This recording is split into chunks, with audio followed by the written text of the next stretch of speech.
가라사대 인자가 많은 고난을 받고 장로들과 대제사장들과 서기관들에게 버림받아 죽임을 당하고 제3일에 살아나야 하리라 하시고, 또 무리에게 이르시되 아무든지 나를 따라 오려거든 자기를 부인하고 날마다 제 십자가를 지고 나를 쫓을 것이니라. 여기 22절은 주님이 가신 길입니다.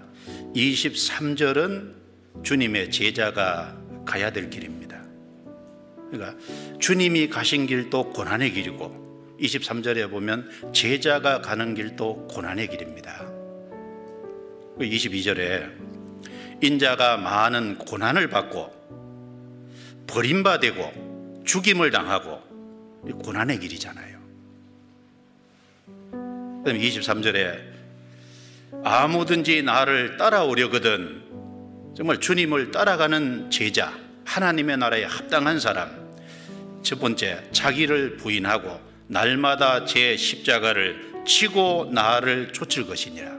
주님을 따라가는 길에 가장 첫 번째 집어넣으라 그러는 것이 자기를 부인하고, 그게 자기 생각, 자기 이상, 자기 고집, 자기 목표, 자기라는 것, 주님의 뜻과 마찰이 되고 주님의 뜻과 충돌이 됐고 주님의 뜻과 거스리는 모든 것을 부인해야 될 것을 말했습니다.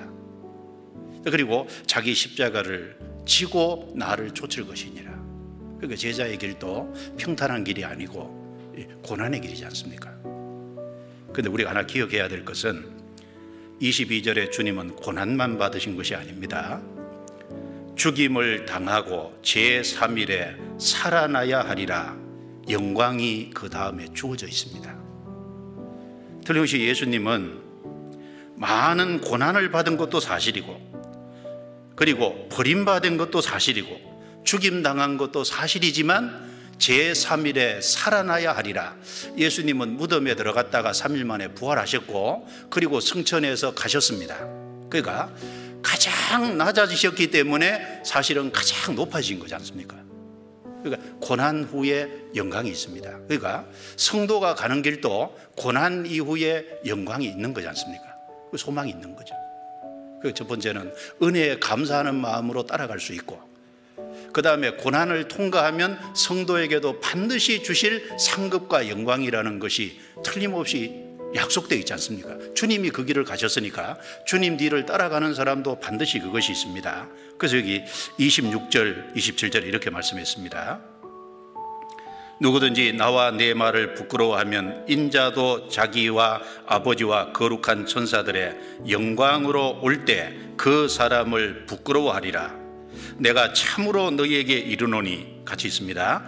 여기 섰는 사람 중에 죽기 전에 하나님의 나라를 볼 자들도 있느니라.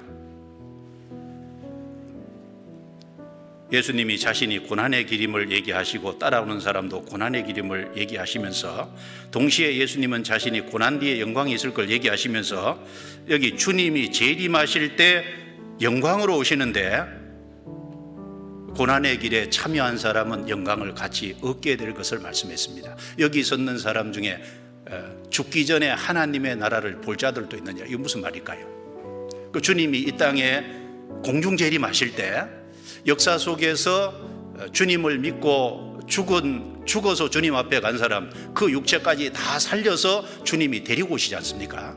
그리고 살아있는 사람은 산채로 신령하게 변화시켜서 데리고 가시지 않습니까?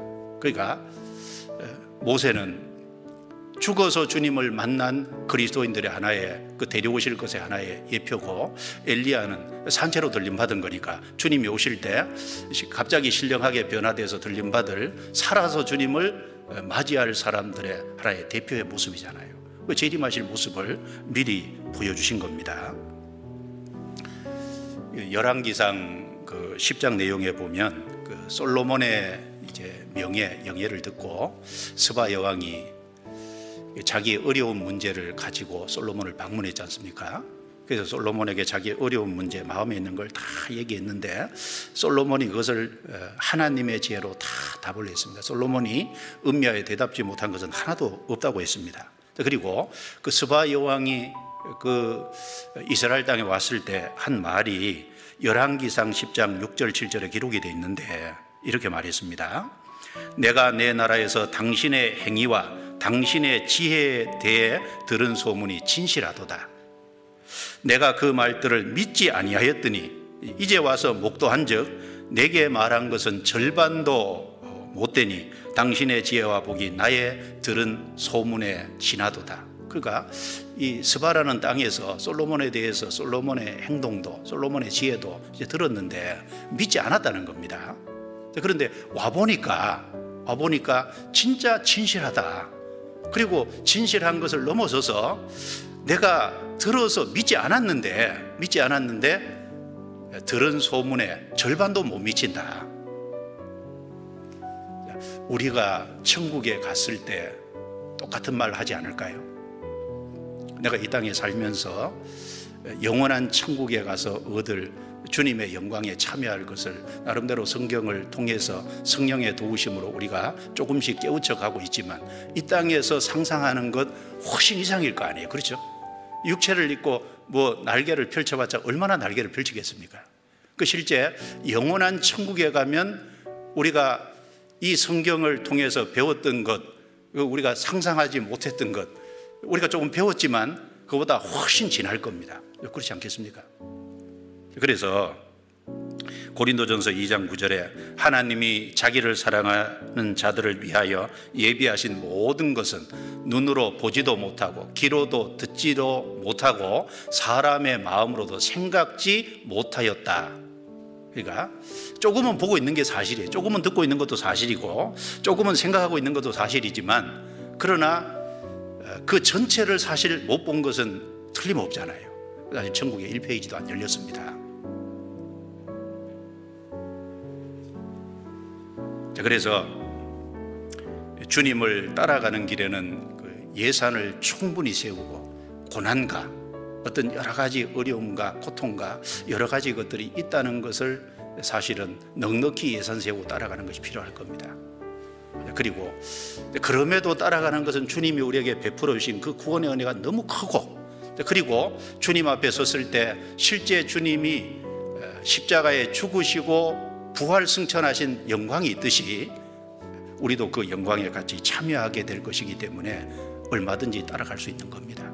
내가 현재 고난받는 것은 잠시고 고난받는 것은 작은 것이고 주님 앞에 가서 얻는 영광은 길지 않습니까? 영원한 영광이니까. 그리고 그 영광은 무게가 크기가 너무나 광대하지 않습니까?